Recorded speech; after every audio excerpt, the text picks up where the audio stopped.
How to create StockX account. So if you want to create a StockX account, then what you need to do is first open up a browser, any browser that you're comfortable with. And I'm here with Chrome browser.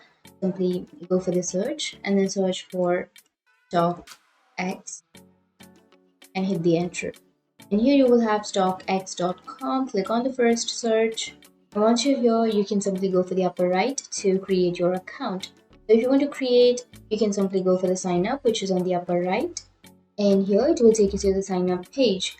To create your account, you need to first enter your first and last name, and then you need to enter your email address on the third blank, and then you need to create your password. So make sure to create a strong password, which must contain at least 8 characters with one uppercase letter, one number, and one symbol. And once you entered all of the information, you can click on sign up, or you can also continue with your Google, Facebook, Apple, or Twitter.